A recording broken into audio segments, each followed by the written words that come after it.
Welcome to Hennett Minutes. I'm Greg Hennett. Today's talk is Jesus has something to say to us. In Revelation chapter 2 and 3, Jesus sent messages to the 7 churches of Asia, and in them, 4 different times, he alluded to his coming, and that is very significant for us today. So let's look into these 4 references here and see what they mean to us. First, to the church at Thyatira, Jesus said, I have a few things against you because you allow that woman, Jezebel, who calls herself a prophetess, to teach and seduce my servants to commit fornication and to eat things sacrificed unto idols. What's he talking about? Well, in the first century, if you worshiped an idol god, you would go once a month to the temple and you would have a fellowship meal, a communion meal with others who worship that god, and often acts of immorality were committed in a way of worshiping the deity. And so the Christians had been drawn into that lifestyle through this woman whom Jesus calls Jezebel, which is obviously a satirical name, and that's not a real name, but she was leading them astray. So he says, and I gave her space to repent of her fornication, and she repented not. Now, again, note, this is also spiritual fornication, unfaithfulness to God when you worship another god. Behold, I will cast her into a bed, and them that commit adultery with her into great tribulation, except they repent of their deeds. So here Jesus is giving a very strong warning. If they don't repent of their sin and heresy, they're going into the tribulation period. And he uses the symbol of a bed. This will be a bed not of pleasure, but of pain. Next, he spoke to the Sardis church about their condition. He said, be watchful and strengthen the things which remain. And he had said to them previously that I know that you have a name that you live, but you are dead. In other words, you have a reputation of being a strong church, but you're really spiritually dead. So he says, be watchful and strengthen the things which remain that are ready to die, for I have not found your works perfect before God. Remember, therefore, how thou hast received and heard, and hold fast and repent.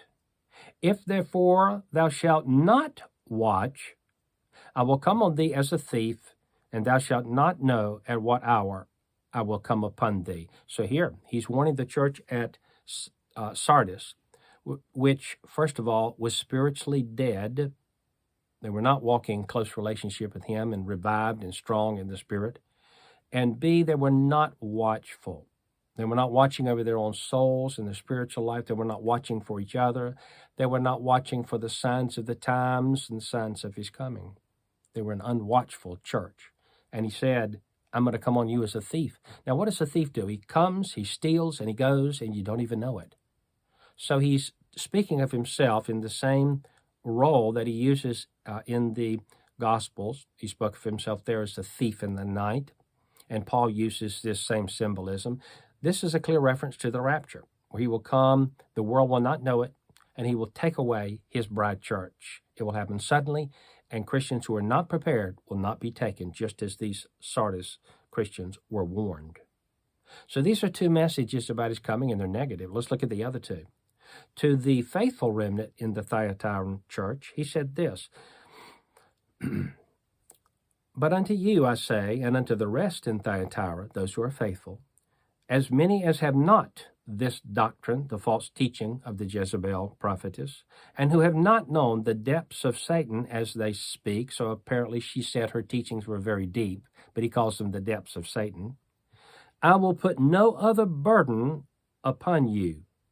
So they had been burdened by this situation because their church was split, obviously, part faithful, part unfaithful, but they were standing.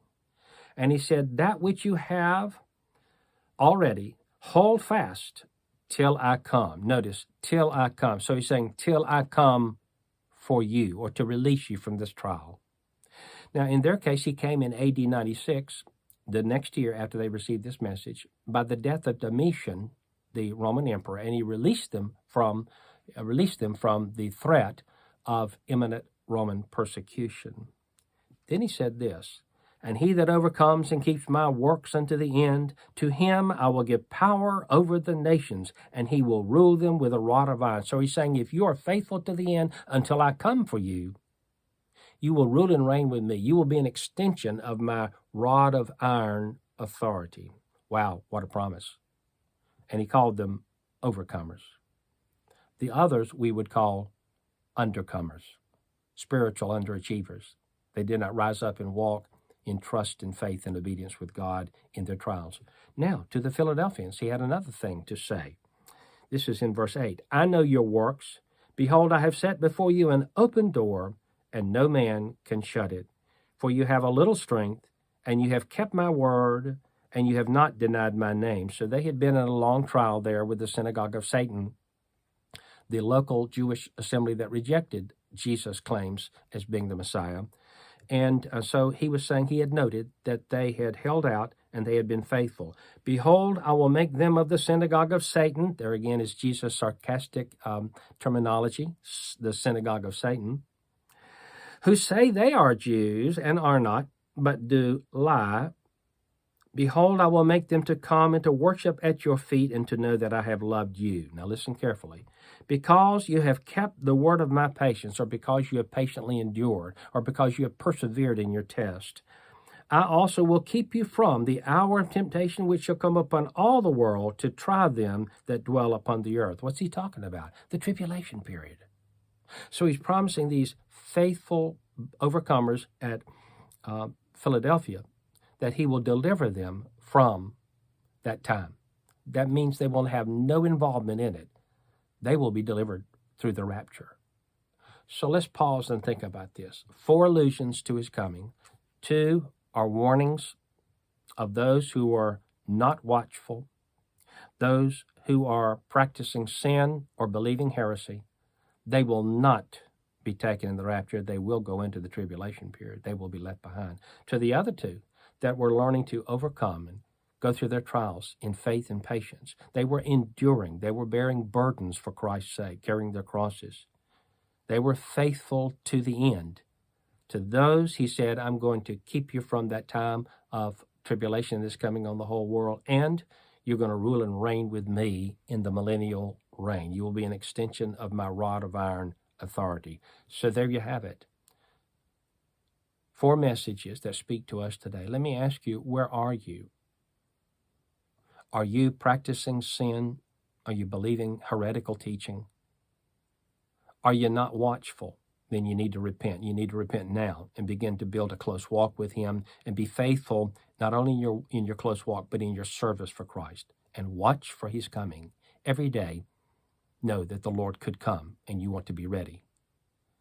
Are you enduring trials? It's been a long trial, and you've had to learn to persevere and to wait for him again and again and again. It seems like he'll never come. Let me encourage you. Jesus is saying to you, I'm going to keep you from the tribulation period. You're qualifying for the great privilege of translation, and you will rule and reign with him during the millennium. So be of good cheer. Jesus has something to say to us.